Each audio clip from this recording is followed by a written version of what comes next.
Okay, welcome to another Ask Us virtual meeting.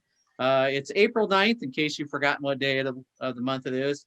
Okay, so tonight our guest comes from Colorado. Obviously, this probably wouldn't happen if we weren't virtual, but we're happy to have her here with us. She is the author of the Kitty Norville books, the Bannerless books, 2 Robin Hood sagas, Martians Overboard. I said that wrong, no, didn't I? Martians Abroad, yeah. Yeah, I was gonna say it's abroad. It's not Overboard. That's the sequel. That's the sequel. She is also a contributor to Wild Cards, and in June she has a new book coming out called Questland. She's also the winner of a Philip K. Dick Award and also a Colorado Book Award. Please help us in welcoming Carrie Vaughn. Yay! Hey, Carrie, it's your show. Thank you for inviting me. So I prepared a reading of about 20 minutes. I can do 10 minutes or I can do 20 minutes. What do you think would be better? It's pretty exciting. Or are you just going to leave it to me? Oh my gosh, everybody is muted. It's all so. Yeah, do 20 for sure. Do 20. So y'all, like, executive dysfunction is a thing. Making decisions is really hard. Thank you for inviting me. So yes, my next novel is called Questland.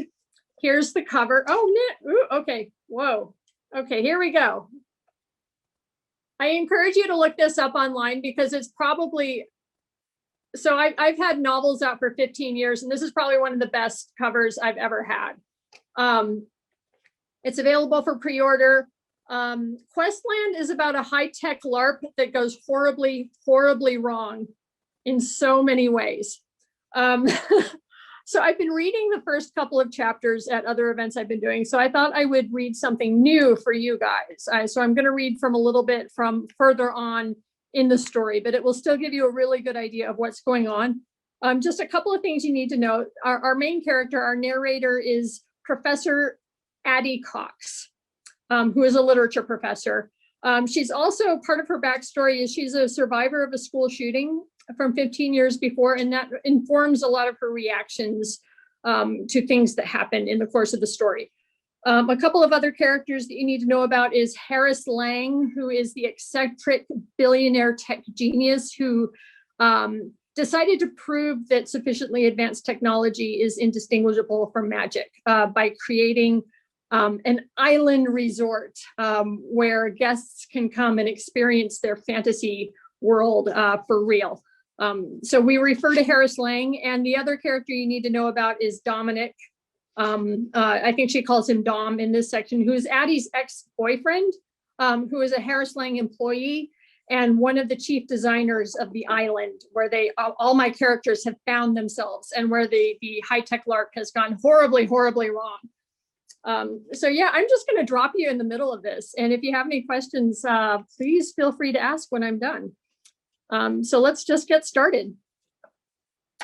Chapter 6, twisty little passages, all alike.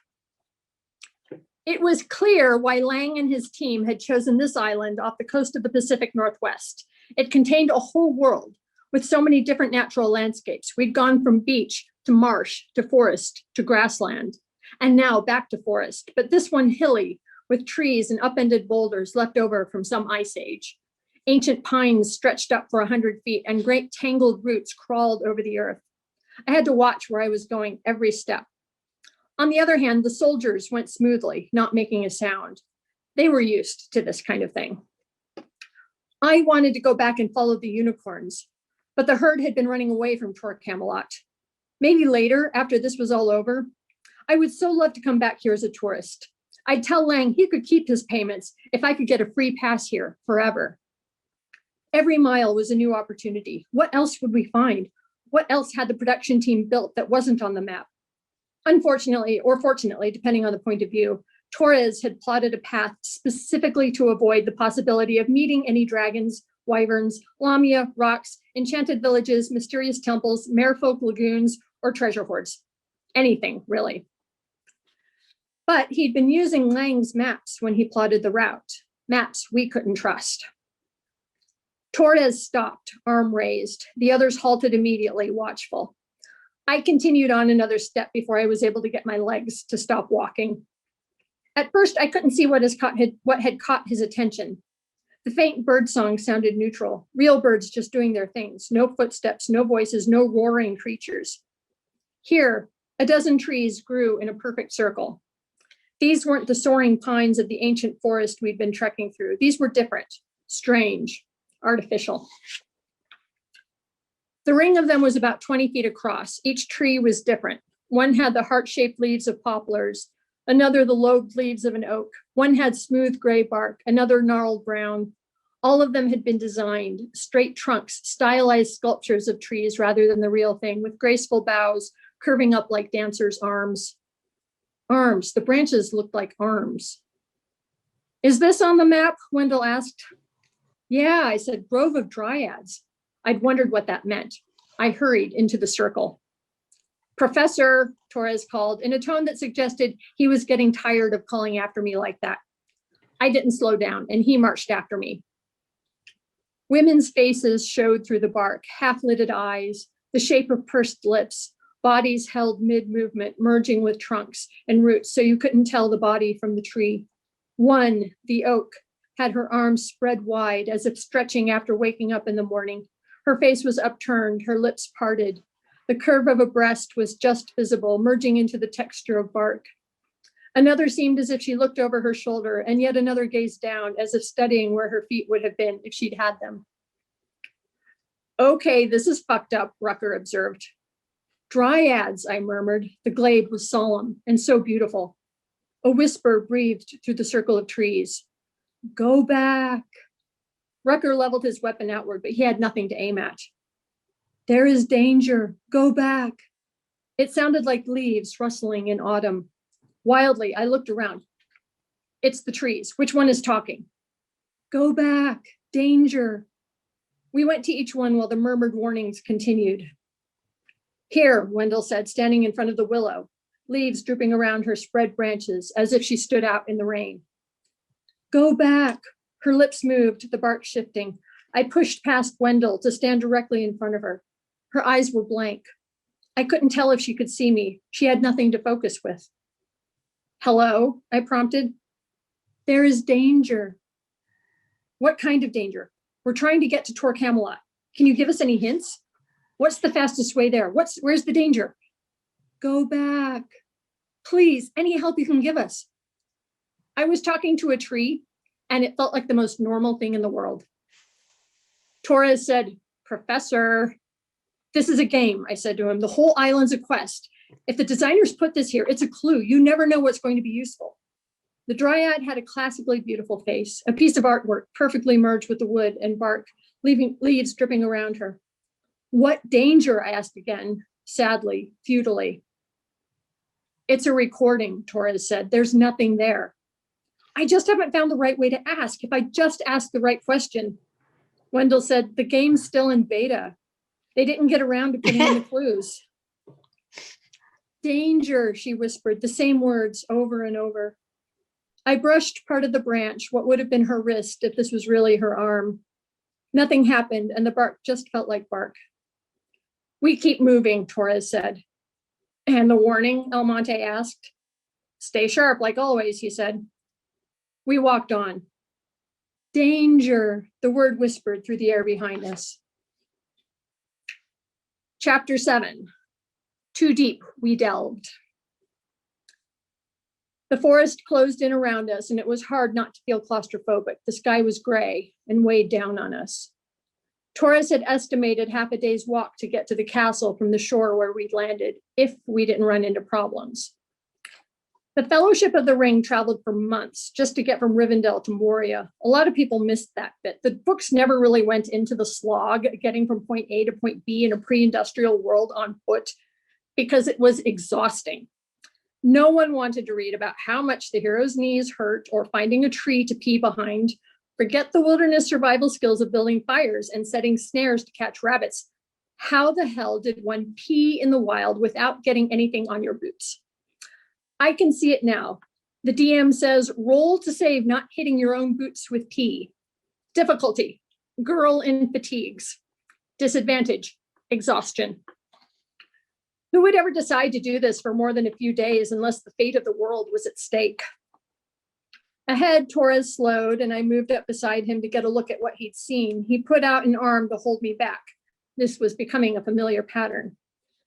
A pair of stone pillars marked some kind of gateway camouflaged among the trees, 10 or so feet tall, made up of dark stone blocks splotched with green and gray lichens to make them seem ancient, some monument from a previous age, as if some ancient civilization had once inhabited the island, an illusion of a fantasy world with a history reaching back thousands of years. We aren't even following a trail. How the hell do we keep running into this stuff? Rucker exclaimed. Random encounters, I said. They want to keep the guests busy, part of the quest. You know who's been busy, Wendell said? The design team. I don't remember this being on the map either. They didn't tell Lang about any of it, I said. They were holding out on him, which suggests they'd been planning the mutiny for a long time, Almonte said. No ominous voices foretold doom. No riddle-wielding creatures jumped out at us. I pushed past Torres to get a better look at the structures. It might have directions on it or instructions. Professor, we need to keep moving. The pillars had inscriptions on them in some invented language, characters meant to look ancient but still legible to the average modern person. Except buried among the strange figures was a sentence I recognized, Latin alphabet, invented words. Wendell was studying the other pillar. Hey, this one's in English. I can read it. I frowned. Let me guess. It says, that is not dead, which can eternal lie. They all stared at me. How did you know that? Wendell said. Because this one says, and I apologize, I do not know how to pronounce this. For Nuli, Blawath, Cthulhu, Ryla, Nalath, Fatagan. Wait, what did you even just say? Rucker said. In his house, and Ryloth, dead Cthulhu, waits dreaming. Welcome to a shrine of the elder gods. Dom, you just couldn't resist, could you? Wendell chuckled. So do we need to be on guard for animatronic Cthulhu? Maybe, I said. The pillar had lines, straight cuts into the stone that at first I thought were the mortared space between bricks, but there wasn't mortar. They were meant to open up. Wendell, I said, I think there may be some trapdoors in the stone. I started running my hands along the lines, searching for gaps, pressing on runes and characters, looking for some kind of button. Are you sure you should be doing that? Torres asked. There might be a clue, I insisted. Treasure, something we'll need for the next round. I thought we established that this isn't a game, the captain said. I might have been grinning.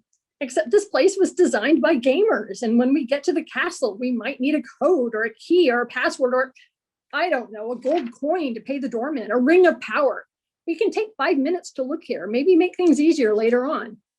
Wendell had come to join me, looking over my shoulder. I didn't see any doors on the other pillar, not like this. I paused a moment, studied my breathing. This I knew how to do.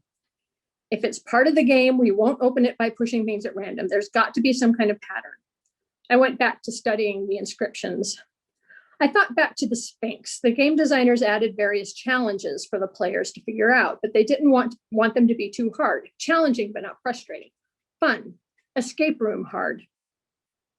At various points on the round pillar, there was a series of circles, O's. They could be mistaken for parts of the inscription, except the other characters were angular and jagged. These didn't fit because they were buttons. The highest was over my head, almost the limit of where I could reach. I pushed it first, then the next one down, then the next, 7 in all. Nothing happened. So I pushed them again, this time starting with the lowest. Klaatu, Barada, Nikto, Wendell said grandly and chuckled. Nice, I said approvingly. He added, maybe if you, I hushed him. Tried a more complex pattern, the highest, then the lowest, then the next highest, then the next lowest, and then the last, right above the line marking the trapdoor cut into the stone. And the door opened. A curved lid slid back into the stone, revealing a shoebox-sized alcove lined in red velvet.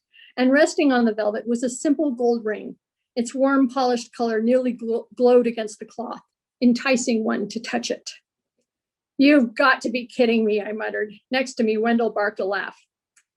That's it, Rucker said. You never know, this might be the thing that controls everything on the island, I said, and I took the ring out of the alcove and held it up to the light.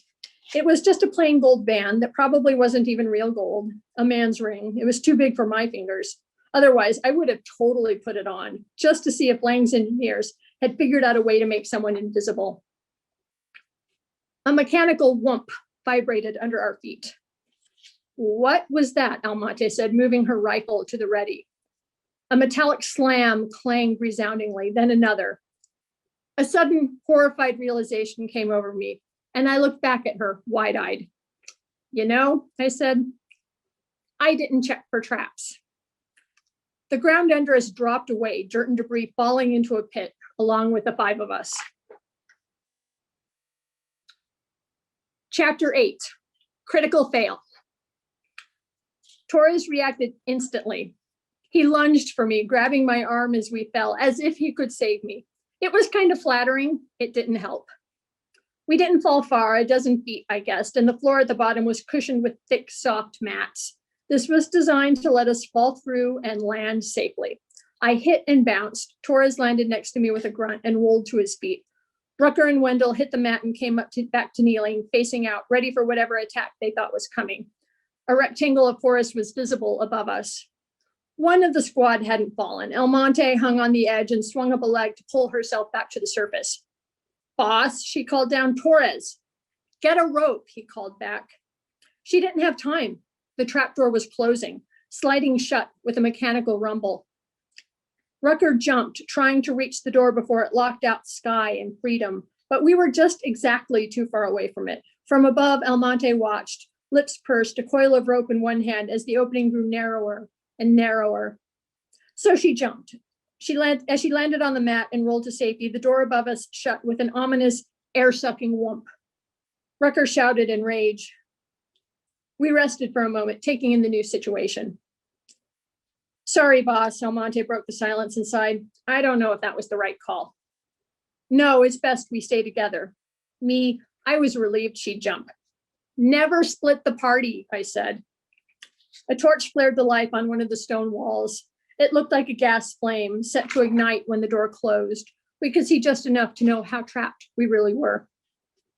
Shit, Rucker turned on me from across the room. What do we do now, Professor, huh? You're gonna get us out of this one? He wasn't angry at me, he was just angry. Torres said, Rucker, stand down. Rucker sullenly crossed his arms and paced to the wall and back. I was still clutching the gold ring, the one I'd stupidly taken and triggered the trap. It's a puzzle, we just have to figure it out. The single torch gave off a wavering light.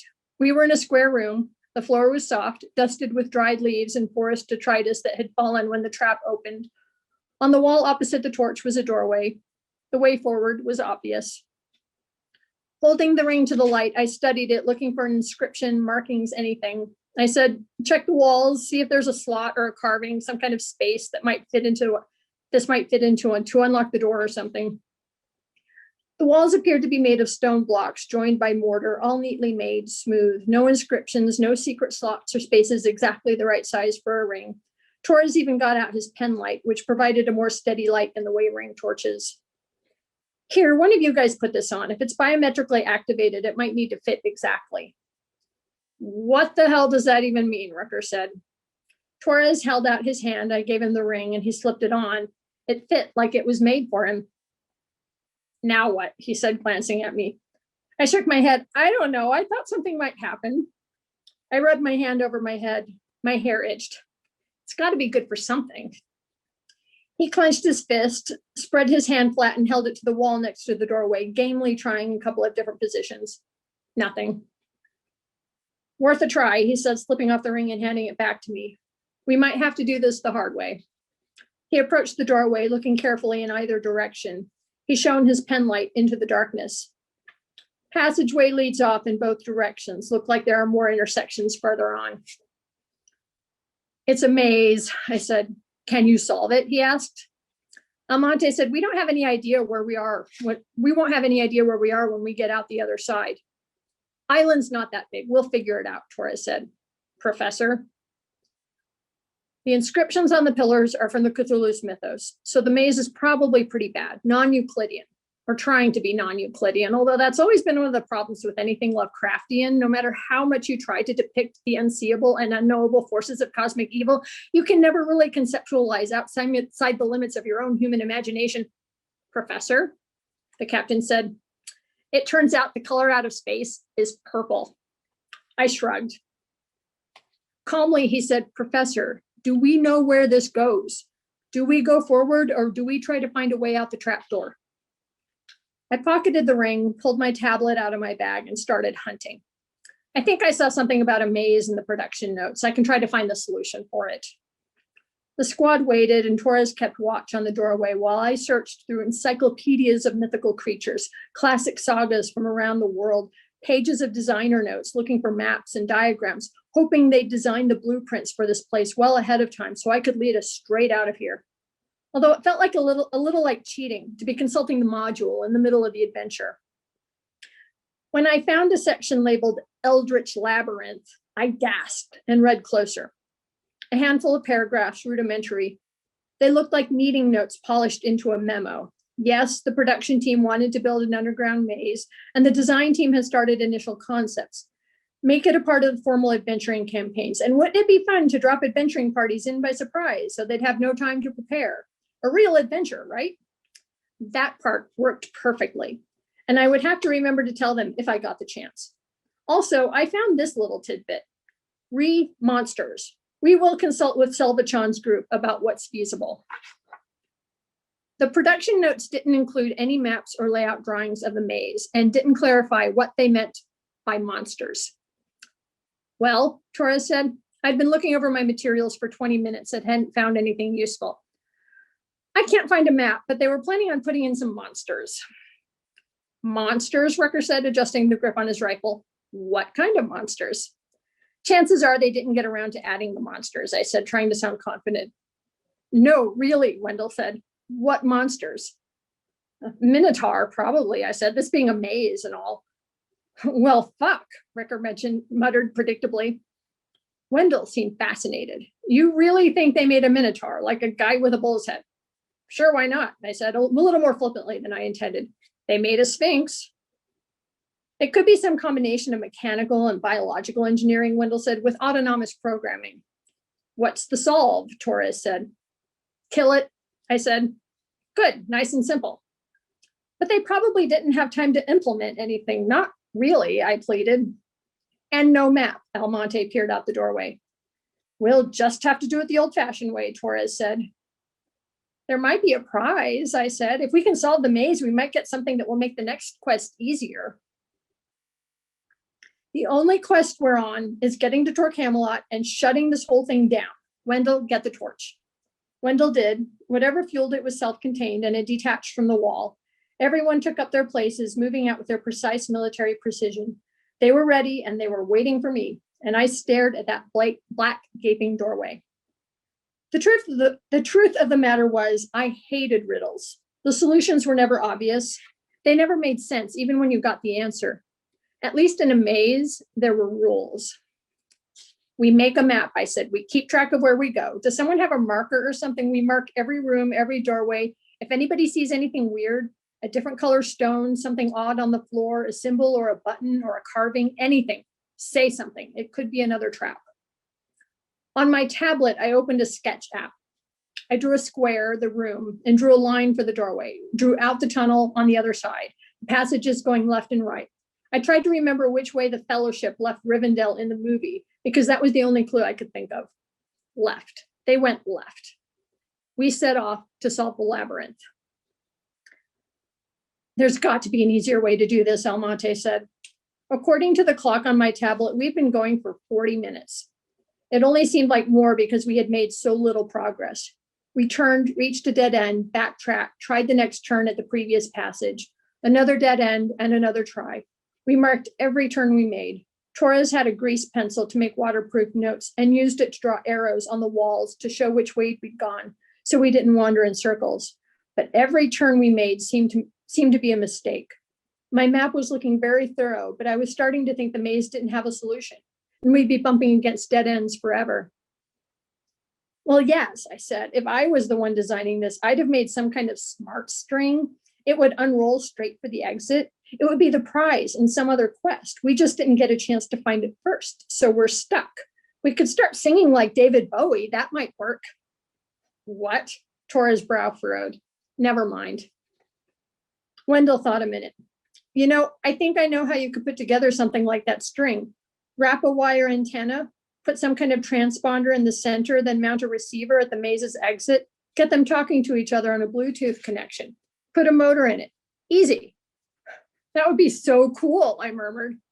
Wish we had that right now, Rucker said. Well, we don't, so can it, Torres said. Somehow, Torres was still letting me decide the path we took. However, I wasn't feeling at all sure of myself. The squad didn't seem to mind that I picked wrong every single time. Rather, they were treating this as a methodical search. Try a turn, mark it, keep going. They couldn't all be wrong. The walls were all alike. The floor was clean, as if the maze had just been built and hadn't had a chance to acquire a lived-in look. I felt like it should have been dusty, worn, ancient. I looked for carvings, inscriptions, symbols, patterns, hidden doors, secret treasures, like balls of strings with transponders that might tell us the way out.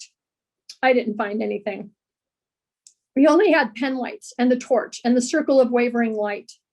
The maze seemed even more claustrophobic and impossible. The next passage stretched ahead. I wanted to see sunlight at the end of it. I wanted to get out of here. An alien, monstrous roar echoed against the stone. Impossible to tell how far or how close the source of it was. The soldiers halted and studied the way both in front of and behind us. The echoes of the roar faded. Minotaur, Wendell stated. He handed the torch to me so he could take hold of his rifle. I tucked my tablet under my arm. So the production team had gotten around to adding monsters. We can handle it, Torres said, but let's get out of here so we don't have to. The squad fell into place, putting me in the middle, watching the path ahead and covering the path behind. We moved faster. The roar came again. My heart pounded harder. I wished I could be braver. The passage ended in a T intersection. We could go left or right. Left again. I hoped I wasn't leading the squad in circles. But this turn didn't lead to a dead end. It turned and turned again and kept going. Maybe this was it. The beam of Torres's light revealed stone walls and floor and more stone, and then a hideous hair-covered face with huge faceted eyes and knife-like mandibles. Behind the head was a bulbous body, leathery, shining with moisture. 8 jointed legs filled the passageway. The creature was so large, its legs braced against opposite walls. It wasn't a minotaur. It was a spider the size of a pony. For a moment, it stared at us, and we stared back, disbelieving. The spider didn't move. Maybe it hadn't yet been activated, and we could just go around it. But then the spider screamed. Okay, that's all I have. Yay! Thank you all for listening. Yay! So once again, that's from my novel Questland that will be out in June. Which publisher? Houghton Mifflin from John Joseph Adams Books is the imprint. Okay. It's the same publisher that did Bannerless and The Wild Dead. Okay, thank you. Will this be a series? Awesome. Right now, it's just a standalone. I mean, but you know, in the tradition of all great fantasy literature, the door is open for a sequel. But right now, it's just a standalone. Can you tell us about other projects? I'm happy to talk about anything. Yeah, I mean, it's kind of hard because this is the thing that has an actual release date. I mean, I can talk about other things I'm working on, but they don't all have release dates, and they're not all sure things right now. Okay. I know I'm kind of at that point where people are constantly asking about sequels, and you know, am I going to write a follow-up for this, that, or the other thing? Which on the one hand is great because it means I've got a lot of stuff out there that people are responding to, which is fantastic. But I don't always have answers to like what's coming up next or what I'm working on or what you can look forward to, just for various reasons. So Is this book something you had been thinking about for a while? Yes, actually, I wrote a novella version of this a very long time ago. I want to say sometime in the early aughts. My working title for it was Tolkien Park. It's like Jurassic Park, but with Tolkien. So I wrote a novella version and just kind of put it away, like it wasn't really working. And it turned out to be one of those ideas that was a little bit ahead of its time. You know, and I want to say maybe about 8 years ago, I thought about turning it into a novel. So I kind of dragged out the old idea and worked it up and developed it a little more, and worked up the novel idea. And I was talking about it, you know, I was kind of pitching it around, and there was an editor who looked at it and said he didn't believe the concept. Like, he didn't believe that people would actually pay to go to a resort where they could play out fantasy stories and things. And I'm looking at it now where I see, like, you know, the Wizarding World and Galaxy's Edge, and they're planning all of these like big theme parks based around franchises, and people are just starved for these immersive experiences. And I kind of wish I could go back to that editor and say, hey, look, no, actually, this is a real thing, and people actually would pay for this. And this is a huge concept whose time has come. The other thing that is current that wasn't the first time I had the idea, you know, when I had the idea and I was calling it Tolkien Park, I was thinking of, you know, the Attenborough character in Jurassic Park, you know, the kind of avuncular grandfatherly guy in charge of it. But what I realized is what this needs is more of an Elon Musk, Jeff Bezos, crazy billionaire eccentric dude.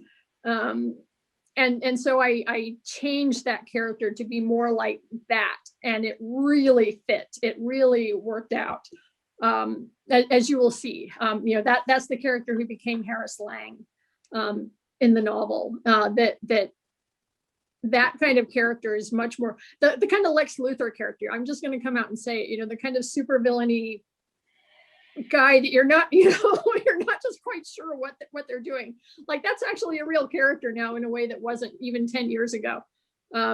So yeah, this is an idea I had for a really long time that is really come into its own in a way that it hadn't like 10 or 15 years ago. Well, I'm kind of thinking the way they thought that, why they would have thought that was so, how primitive the, compared to now, role-playing games and MMORPGs and such are now. Well, it's also mainstream now, but the other thing is the technology. So in the book, there's really only one piece of major technology that isn't possible like right now, you know, and that was the thing, is looking around, you know, looking at our smartphones, looking at all the things we can do, that yeah, we can replicate, you know, a lot of this stuff in a way that we couldn't before. And it's become so integrated and so taken for granted in a way that it hadn't. But yeah, the mainstreaming of like D&D and role-playing games, it in the last 5 years has accelerated in a way that was kind of unbelievable, just even 10 years ago, I think. Well, there's also a tradition, Carrie, and because we had, of course, Westworld and Niven and yeah, the Arts, dreams. I've already gotten people calling me on that. Yeah, but no, it's a tradition. That's all I mean. Yeah. And I'm also saying, you know, the Dream Park, the Niven. Who was his co-author on that? I think it was Barnes on that one. Barnes was it? Okay, that's what I was thinking. I mean, that's like 45 years old. I mean, that book's, you know, it's time to revisit that whole idea, I think. And mine's a little more self-aware, I think, because of the mainstreaming of gaming. That another way I've been describing it is this is a kind of Ready Player One for D&D people rather than computer gaming people. Or Jumanji. Not quite. Yeah, not quite Jumanji. It leans way more onto the kind of fantasy gaming stuff. But yeah, so the characters we've all met are the team that the island's staff has mutinied. And so Lang sends in this group to kind of take things back over. And it goes horribly, horribly wrong. What? best sense of all science fiction? What? How can technology possibly go wrong? Or just You have some short fiction out recently, haven't you too? I'm trying to think. Do you have something in Uncanny? I recently? always have short fiction coming out. Yeah, this is like specific. I can answer specific questions, but if you just ask me, what are you working on right now? I can talk about 10 different things like right now. But yeah, my most recent short story just came out in the current issue of Uncanny magazine. It just went live on the website. It's called The Book of the Kraken. And the elevator pitch on this one is the War of 1812, but with giant squid.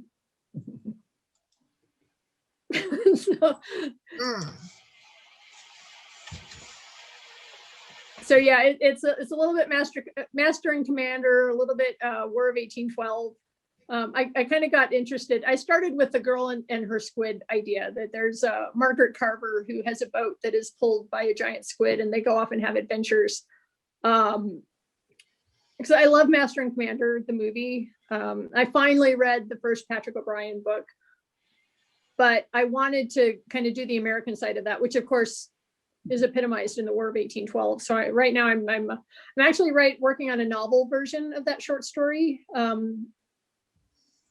because a lot of people asked for it. And this is another idea I've had for a really long time. And I'm finally pulling everything together to be able to work on the novel version. But I'm doing a lot of research on the War of 1812 right now. So if anybody has War of 1812 questions. what year did it happen? Hey, who's buried in Grant's tomb? I loved your David Bowie reference, by the way. Oh, Carrie. thank you. That Thank was you. awesome. You got me grinning from ear to ear. There are so many Labyrinth references in this book that it's a little embarrassing, except I love Labyrinth, so I'm not embarrassed. That sounds fun. I love Labyrinth too. Labyrinth is fantastic, and it's a huge influence. I'm trying to think, and that was one of the pleasures of writing Questland is just shoving in as many references as I possibly could. There's an Army of Darkness reference in there too. I don't know if everybody got that. Never be ashamed of loving Labyrinth. Plateau Barada Nikto. Plateau Barada Nikto, which is not quite an army. Yeah, Dadier says still via Army of Darkness. Yeah. Yeah, the two most common references in Questland are Labyrinth and Star Wars. I make no apologies. Even more than the Tolkien references? You know what? The Tolkien references are just kind of like background noises. So that the chapter titles alternate between gaming references and Tolkien references. So yeah, there's a ton of Tolkien references through it. But yeah, there's a bed knobs and broomsticks reference. I think the most obscure reference in the whole thing is a bed knobs and broomsticks reference. There's Harry Potter. There's legend. There's a bunch of legend references. Ooh, that's a little obscure these days. Yeah. So that's why I compare it to Ready Player One, is that I do put in a lot of references. The difference being that Ready Player One was kind of really self-conscious about the references. Like it pointed out, it's like, hey, I'm making a reference to this thing. And Questland doesn't do that. It just kind of throws out the references, like the David Bowie one. It's like, here's a reference and you can either get it or not. Are you afraid that the references might be a little too dated for some of the readers? Oh, probably. Absolutely. Because I mean, the Labyrinth and Legend are definitely a time period. Yeah. And they're mine. Yeah, well, mine too. It's really unapologetically like references I wanted to put in.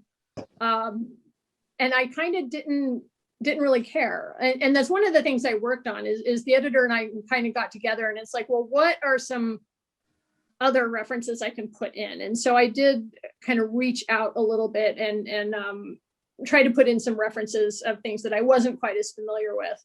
And some gaming things like World of Warcraft is something that I'm not very up on. And what's the other one? There's another computer game that I'm not remembering right off the top of my head. There are some other references, but not Minecraft. It's I'm Final just Fantasy completely or spacing it right now. Animal Crossing.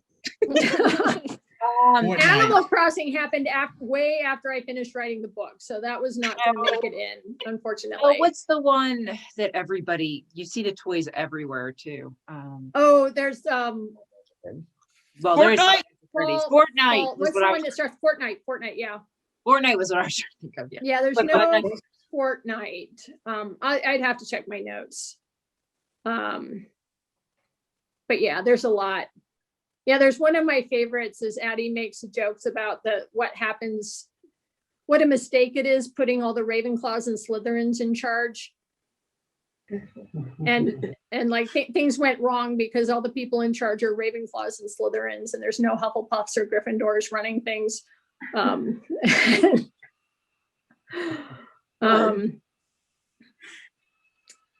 Yeah, I didn't worry about it. Like that's like nobody.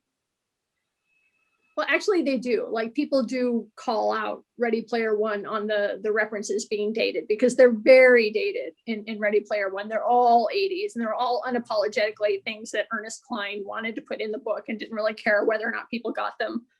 Because he'll tell you, he'll tell you what they are.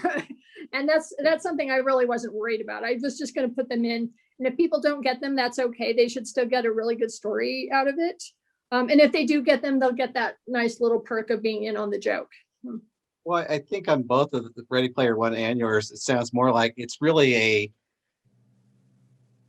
not shorthand, but it's something about the characters. It doesn't mean the reader says like, oh, those are dated. Yep. You're saying something about the characters. I mean, there's plenty of people who weren't born until 93 who their favorite movie still might be from 1981. Yeah, and like the Star Wars references are all, everybody should get the Star Wars references because they're very common. Like, if you make a joke about needing an old wizard and 2 droids, to get through a thing, everybody's going to know what you're talking about. Help me, Obi-Wan Kenobi. Everybody knows what you're talking about. The thing is to not draw attention to it. Like if you don't draw attention to it, that somebody might be missing something, then they're not going to miss it. They're just they can look it up if they want to, or they can continue on with the story. I think that's the important thing. If the story is solid, they'll keep reading no matter what. You don't have to understand all the references to understand the story. I guess that was what I was going for. Like thank you for the David Bowie reference, because that was all me. Like that was there for me. And some people are going to get it, and some people are going to go, "What is she talking about?" Except at this point, I think Labyrinth is enough of the cultural currency. I think people will understand what that is. Somebody is caught in a maze and referencing David Bowie. What else could they possibly be talking about? And I do think Labyrinth is probably more known. Because I mean, having that Hinton show at the museum showed me that. Like, I was amazed at the kids that knew it. And my 9-year-old niece loves Labyrinth. Mm-hmm. And I think that's something that older people don't quite realize how ubiquitous streaming media is at this point. Oh, yeah. There's no time limit on anything anymore. My niece has seen everything from the 80s because my brother has shown her everything from the 80s. So she's up on so much more than I was ever up on from, the same kind of previous time period at her age. That there's just that I think we're going to find that things don't date the way that they used to. There's just the things that everybody watches and then the things that they don't. And that's all there's going to be. No, the only thing that'll happen is people go, well, that didn't look very realistic, because they'll try and compare it to CGI special effects. But that's except they won't. That's not something my niece notices. Something adults do. I mean, but it's something adults do. But yeah, kids, I don't think it. I think it's the story. I think one of the results of that is really good stories are going to survive. Really good stories are still going to appeal to people no matter what the special effects look like. So true. So true. Would you say that the references, the handling of references is like WandaVision, where they made lots of jokes about those old sitcoms? You may not know the specifics, but it still works. Mm-hmm. Yeah.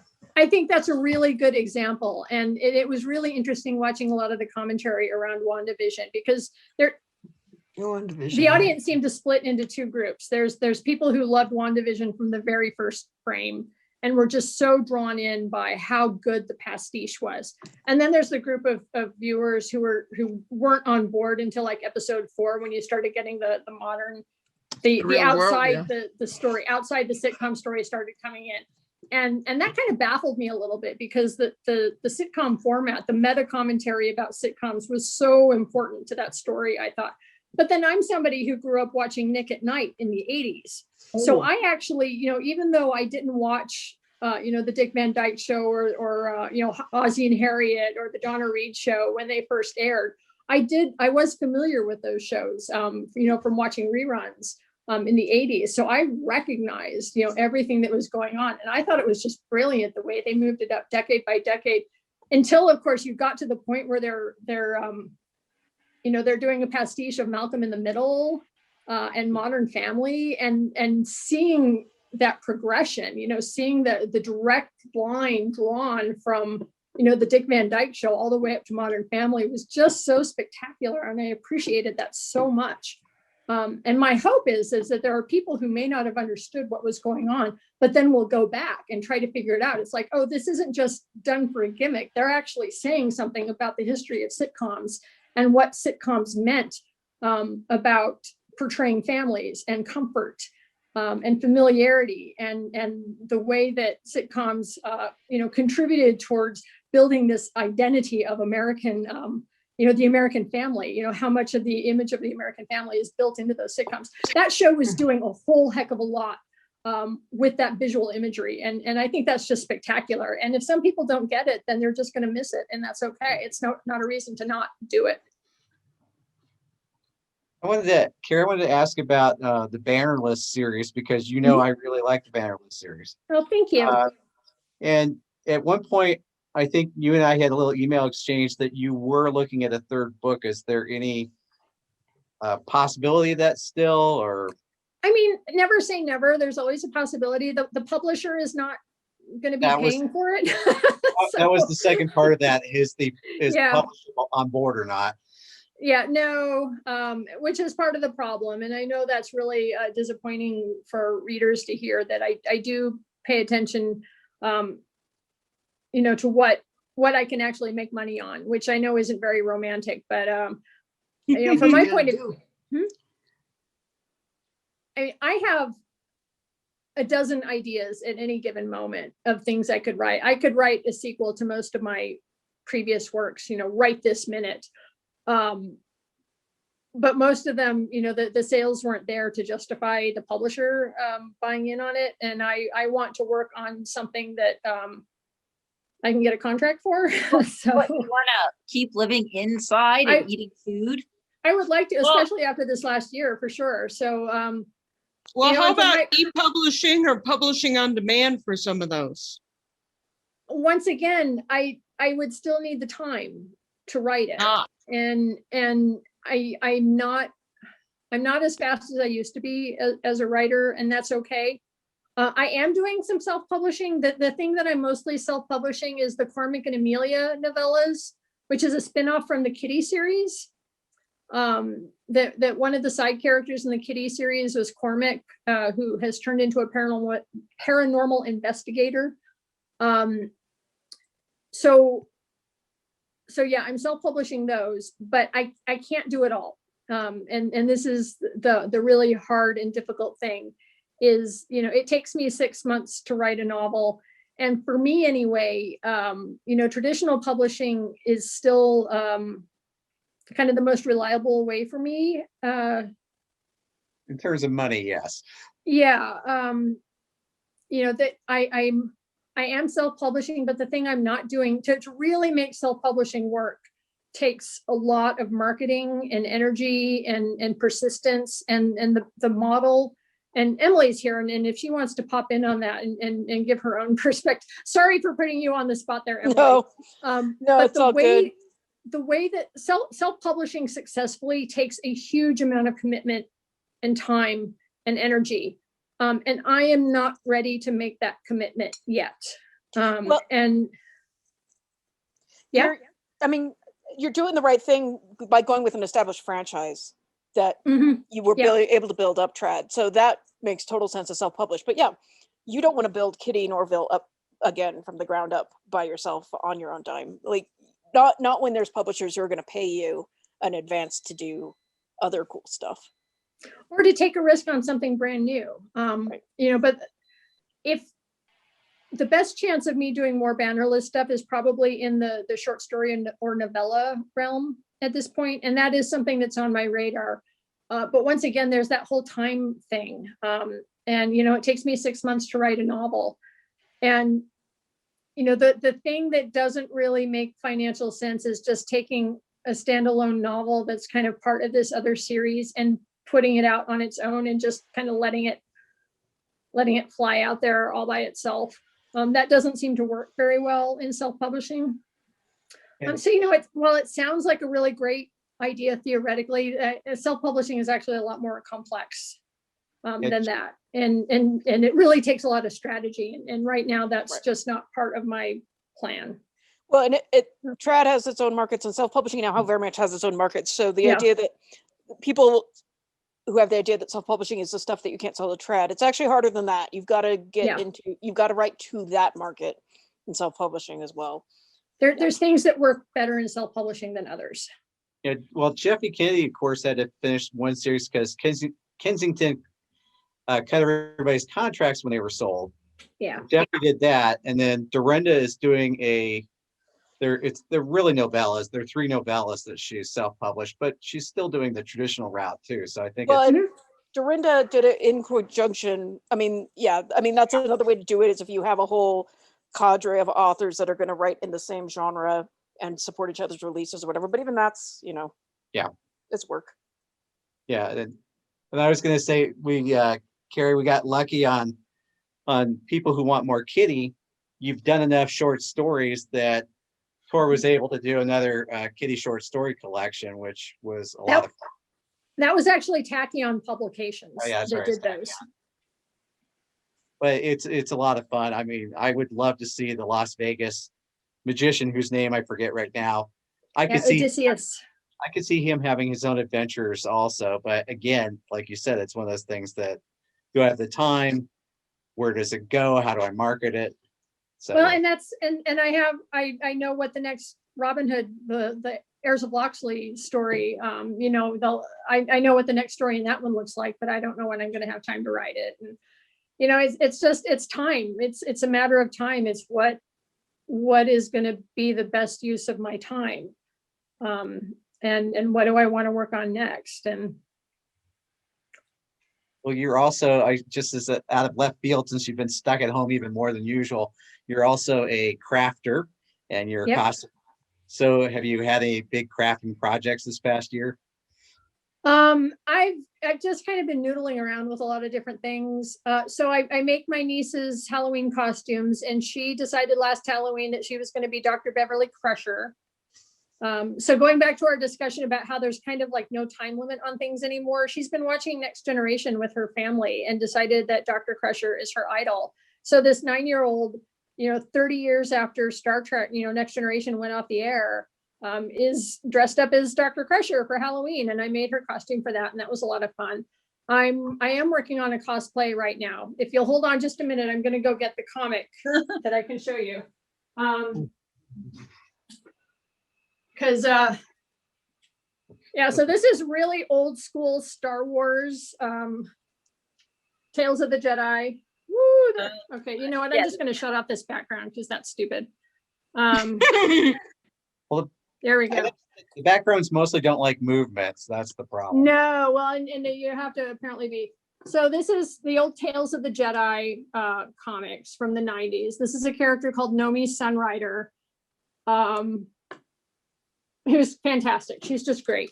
Totally not canon anymore since they got rid of all of the earlier stuff, but I don't care because I just don't care. Like you may have gathered by now, I don't care whether people get my references or not. But I've loved that character since she came out in the 90s. And 25 years ago, I didn't know how to do that costume. But now I do because I've been costuming for 20 years. And so that's what I'm working on now. And I was thinking I might get it done by the time in-person conventions happen again. My brother, who is a theatrical technical director and set builder and prop builder, is building me the lightsaber to go with that. So yes. So I'll have the lightsaber hilt, I'll have the costume. And I will get to be Nomi Sunrider. Cool. Yeah.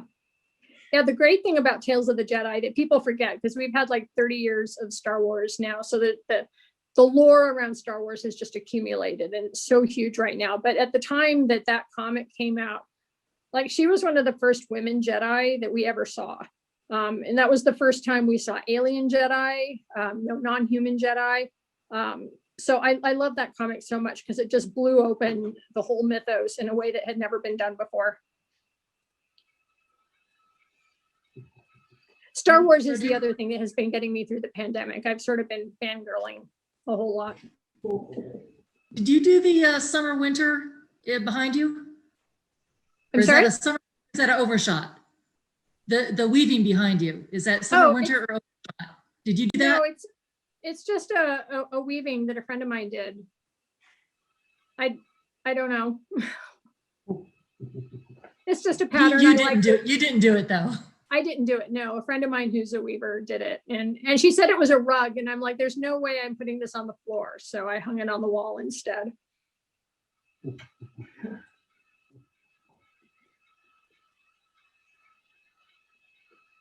Have there been other stories that your steampunk series that you had read stories about at Bubonicon and at George? Oh, yeah, the Harry and Marlowe stories. Yeah, that's another one that's like out there that I've got more ideas. But someday. Yeah, I'm sorry I don't have better answers for these. It'd be nice to say, yes, this thing is coming out then and this thing is coming out then, but that's the way it goes. Well, like I said, I have a million things that going on at any given time, which makes it a little hard to focus sometimes, but I just do what I can. Do you keep notes? I'm sorry? Do you keep notes? Yeah. Books or you just trust that it'll float to the front of your mind when you need it? Oh no, I have millions of words of notes. I have notebooks filled with notes. I have so many notes. Yeah, I have talked to a couple of archivists who are like, well, you need to save everything so we can archive it. And I'm like, I'm not sure you understand what you're asking here. Yeah, they do. I have dozens and dozens of notebooks and computer files. Yeah, no, I write everything down. This is part of what's frustrating is that, yeah, I mean, any one of these ideas, I could pull up all the files right now and get started on them. Yeah, I know a lot of writers who haven't been writing as much, but I've been writing a lot. Like, I don't know how much of it is actually any good. There's kind of a big question about that, but I've definitely been writing. It's been keeping me happy. So, yeah, and in terms of short stories, I've actually got a bunch of short stories coming out over the next year. I want to say, and now I'm going to have to stop and think. I have a short story coming out from Tor.com at some point in the next year. If you read my latest short story on Tor.com, it came out a year ago. It's called Sinew and Steel and What They Told, which is about a cyborg who's been keeping the fact that he's a cyborg secret from everybody on his ship, but then he gets injured and the secret comes out and things go horribly wrong, as they do in all science fiction stories. I wrote another story with that character, and that one's called An Easy Job, and it will be coming out from Tor.com at some point.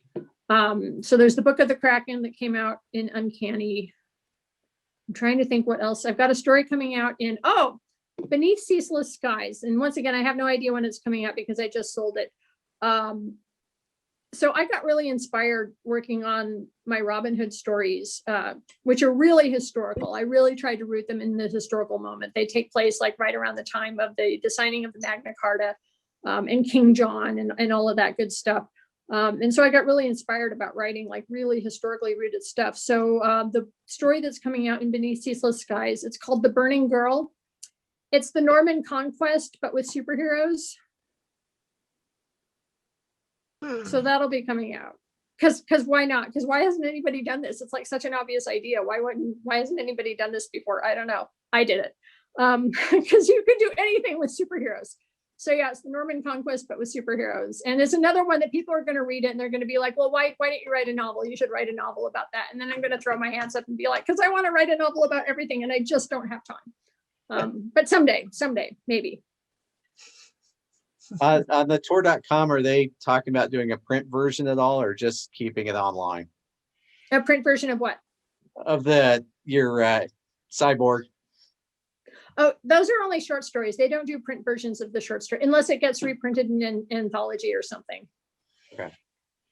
It's just been interesting that Tor.com's been doing a lot of novellas in the last couple of years, which has been kind of cool. Yeah, there's actually two different divisions of Tor.com. They do the short stories and the novelettes and things on the website, and then the novellas are separate. Yeah. And the novellas get the print version. But see, two cyborg stories together. Well, and then people are going to say, well, you should really write a novel about these, don't you think? We'll tell them that you're like, well, yes, I'm working on it. I've got 1 million words of notes right now. So we'll tell them you're too busy spinning your own yarn. Yeah, I'm doing that too. Yeah. Like literally, like yarn. I know that was really cool to see at the last Mile High Con that was in person. when you had set up that crafting hour. It was really cool to watch you spinning it. Oh, well, thank you. Which is really interesting. I like doing things with my hands. And then, you've got quite the blog, especially if you've seen a new movie. That's a lot of I haven't had anything to write about because I haven't been to the movies in over a year. So it's just whatever I can scrounge around online. Have you seen Raya and the Last Dragon? I have not. You need to see that. It's on my radar. It's totally on my radar. Yeah. You paid the extra money, Emily? Yes. I have kids. It's cheaper than four movie tickets. Yeah. Yeah, absolutely, for sure. Yeah, I'm trying to think, what have I... Right now, the thing that I probably am watching that's current that I like the best is For All Mankind. Which is on Apple TV, and it's an alternate history of the space program from 1969 onward, and it's fantastic. Is that Ronald Moore? I'm sorry? Is that by Ronald Moore, who worked on New Galactica? Yeah, it's Ronald Moore. But the extrapolation is phenomenally meticulous, and it's probably the most feminist show I've seen. And it gets more and more feminist as it goes, but it's not self-consciously feminist. It's like, that's not the point of the show, but they somehow managed to get episodes where like all of the main characters are women who are doing cool, awesome, sciencey, technical things. And there was a scene in a couple of episodes. It's in the middle of the second season right now. And there was a scene where, so we've moved up to the 80s. And one of the astronauts is, her name is Tracy Stevens. She was like the second woman in space back in 1970, because the entire history is different now. And it's just fantastic. And there's a younger man in the space program who's a young astronaut. And he comes up to her and says, I'm an astronaut because of you, because I looked up to you, because you were my hero. And that moment just got me, because this is what we need. This is what we're shooting for, is for a boy to look up to a woman and say, I want to be like that when I grow up, and have gender not be the issue at all. To not say that girls have to look up to girls and boys have to look up to boys. It's boys can look up to girls just as much as girls can look up to men or whatever. And it was totally gender neutral and just done without any commentary, done without anybody even noticing that it happened, either in the show or outside of the show. I've not seen anybody talking about this, but it got me so hard, and I love it. And it gets all the military stuff right, like the being a military family and growing up in the military and all of that. It's really nailing a bunch of that in a way that really gets to me as well, because I grew up in the military. So yeah. All right, Becky. Going back a little bit, have you been down a couple of years ago to the sheep to shear at the Albuquerque Fair. State Fair? I have not, but they do a sheep to shawl at the Estes Park Wool Market Festival usually every year. I've not actually done that myself, but I know Because about it. they do a lot of the weaving or spinning of the thread. Oh yeah, yeah, and that's I have a lot of friends. I have some friends who do that, and it's pretty impressive because you get a group together and they literally they hand you a chunk of wool, and they have to spin it all and then treat it and wash it and weave it and yeah. I've never done it myself. Sheep to shear. Mm-hmm. I've done it at the state fair with the gang that I hung out with, and it's great fun. And it's very revealing. Mm-hmm. Very revealing. It is just to die for. Well, if you're gonna dye your wool. I've got 2 spinning wheels. I'm very proud of myself. Yeah, I use a drop spindle. I haven't gotten the spinning wheel yet. I'm not, I like the drop spindle because it's portable, and that's mostly the spinning that I do is just what I can take with me. That's the way to go. And they don't make them small enough to travel.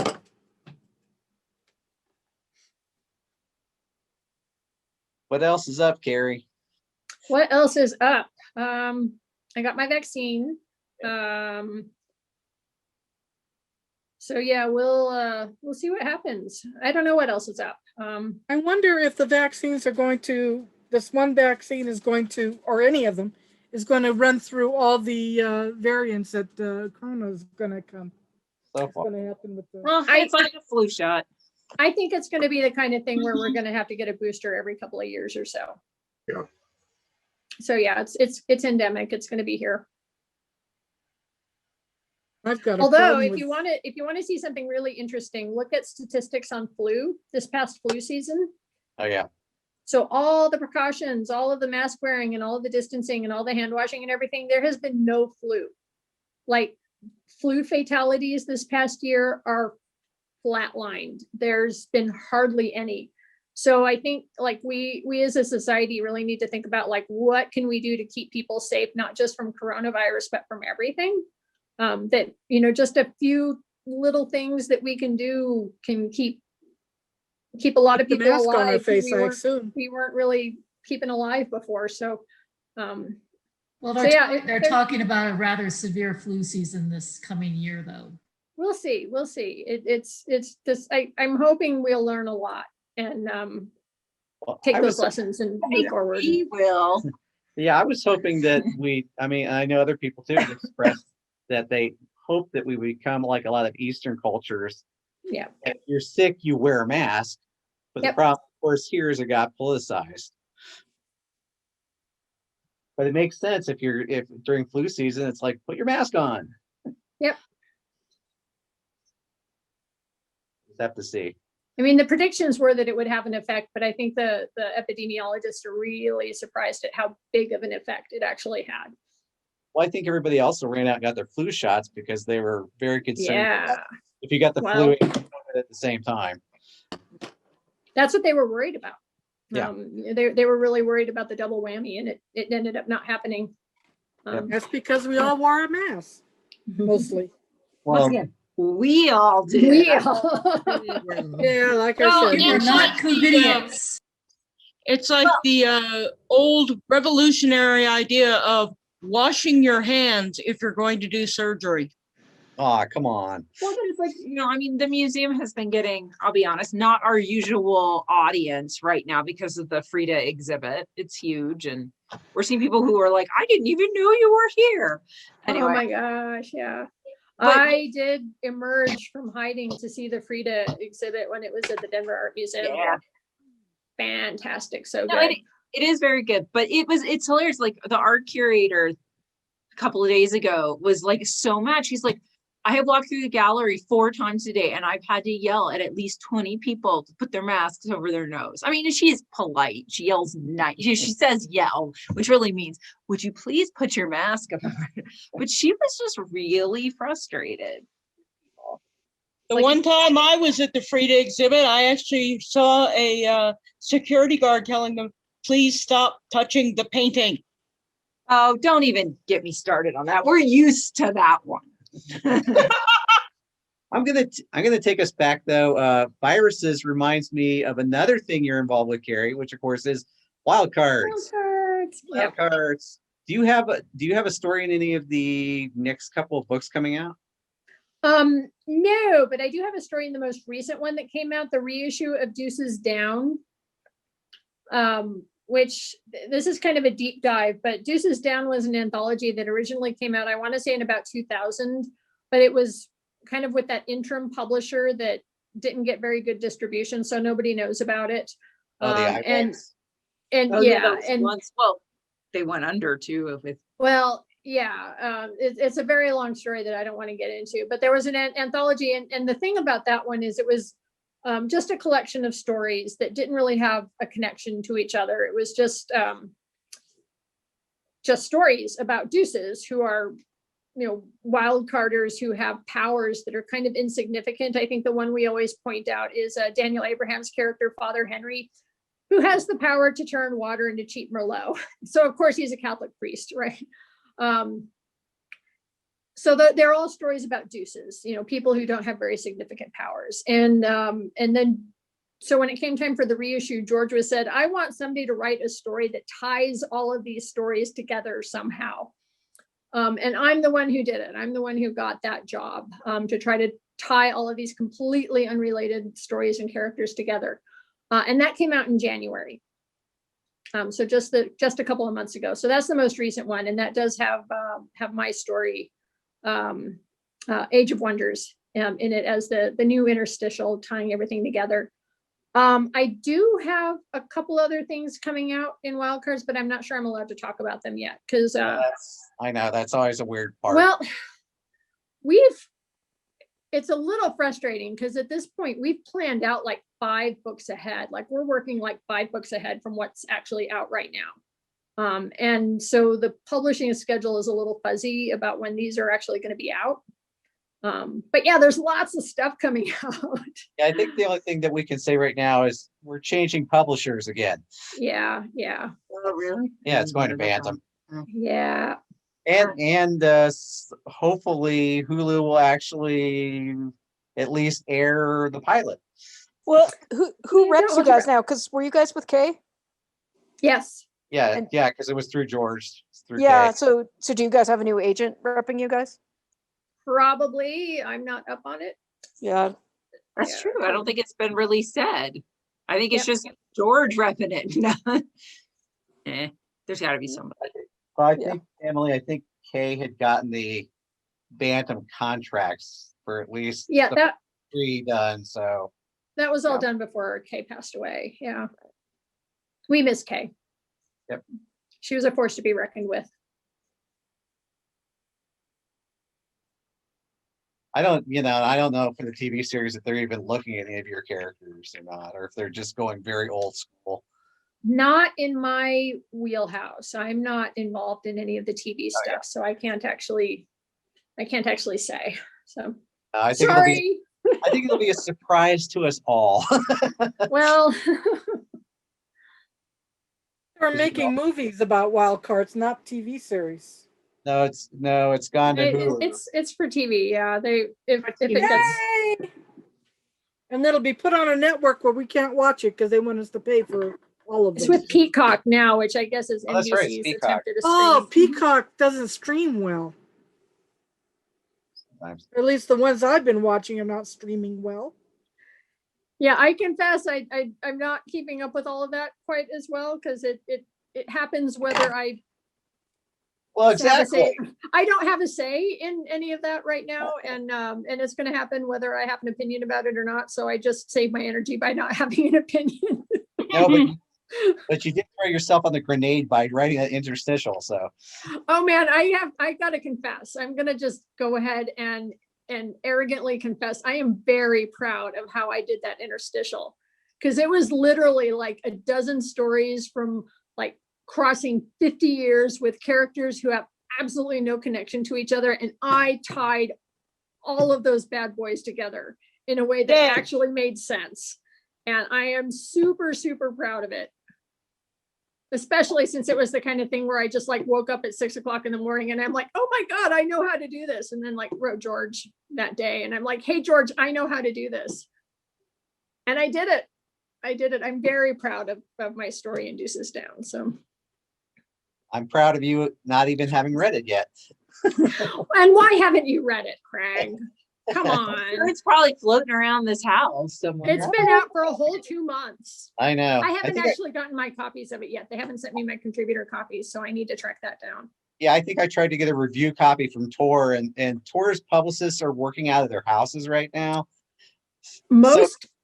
So insider thing here, most publishers are not sending out print ARCs over this last year. Once lockdown and the whole mail fiascos things started happening, they're just not doing. They are in some rare cases, but most books are not getting print ARCs right now.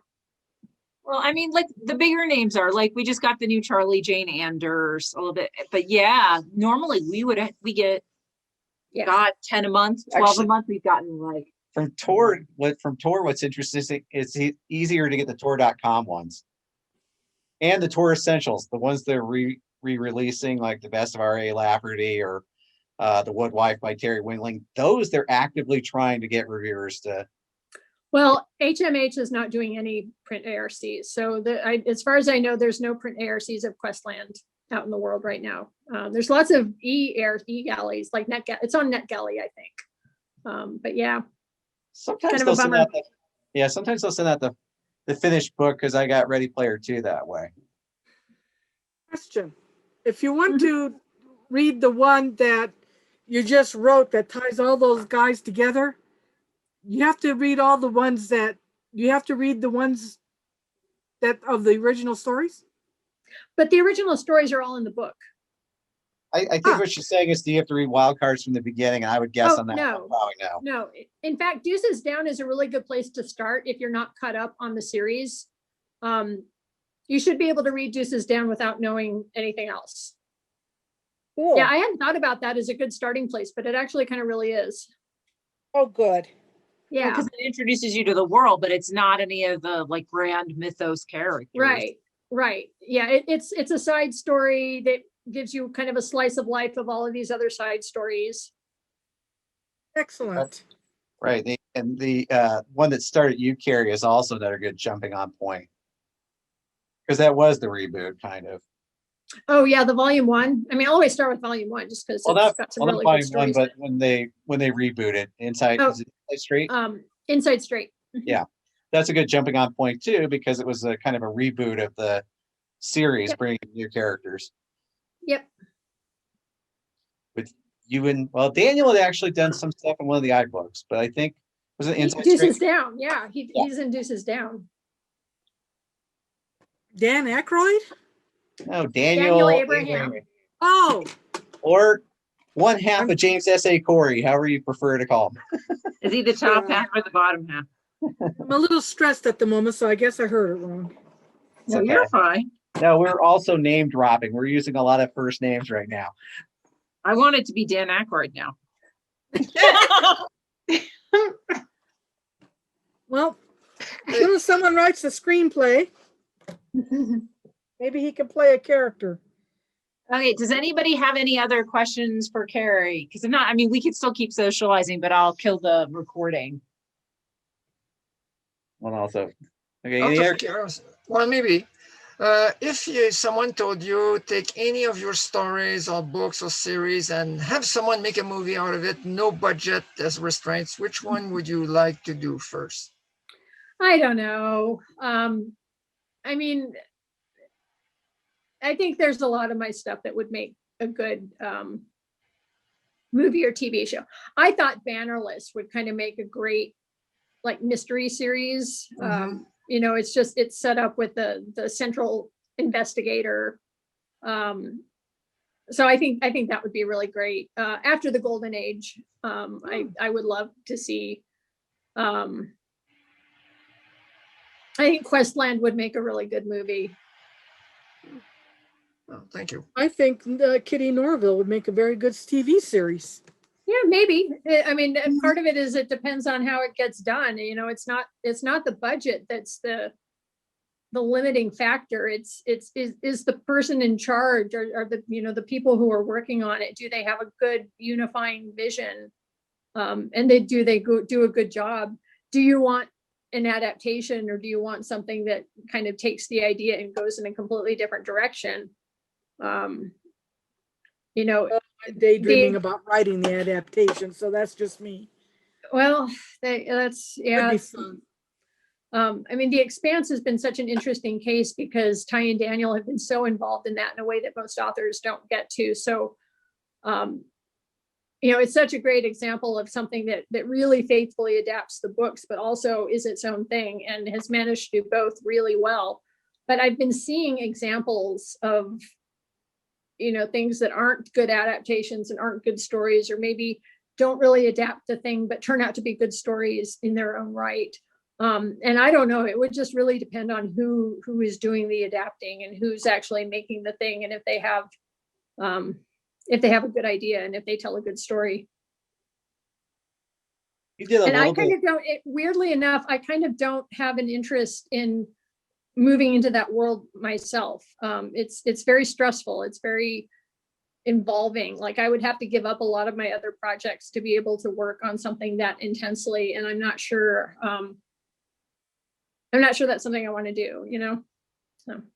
I was going to say, you did in some ways you did a little bit of that with the things you used to do at Mile High Con, where you would do the midnight hour with Kitty, because people would come up to those mics, and I don't know if you had a few plants in the audience, but people would come up to those mics with the most oddball questions, and you had to quickly think, how would Kitty answer this? Yeah. That sounds like fun. Yeah, I know. I never had plants when I did that. But it was also exhausting. So I only did that for a few years and then I stopped. And part of that is because it started getting repetitive, which I think is a challenge with the TV show as well, is how do you not repeat yourself? How do you not kind of get bogged down?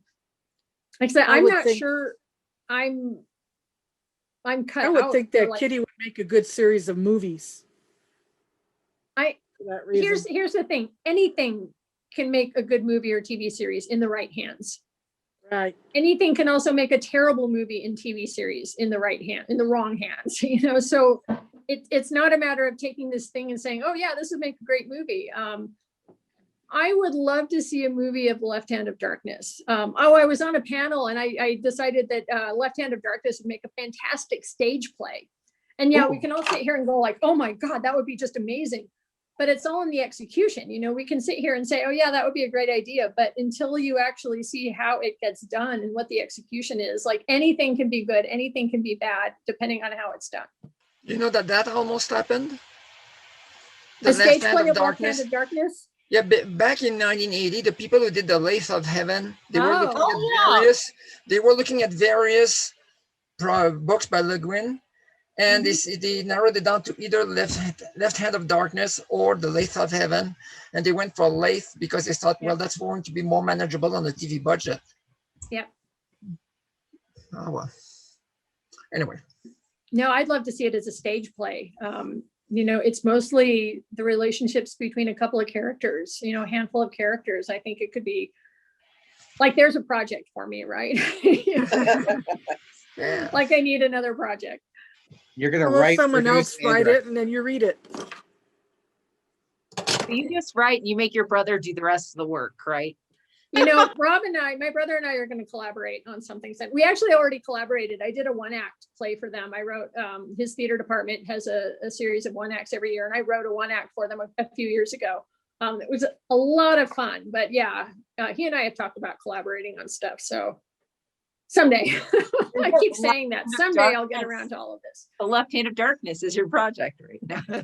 Well, I'd want to make sure I get the rights first before I start working on it. I have no idea what, like, the theatrical rights, which is a whole different thing than like the movie rights. So. Well, and I mean, it's all a mess right now anyway. It's such a mess. Is it? Yeah, I mean, we're looking into getting the rights for a production from the other end, obviously, to perform.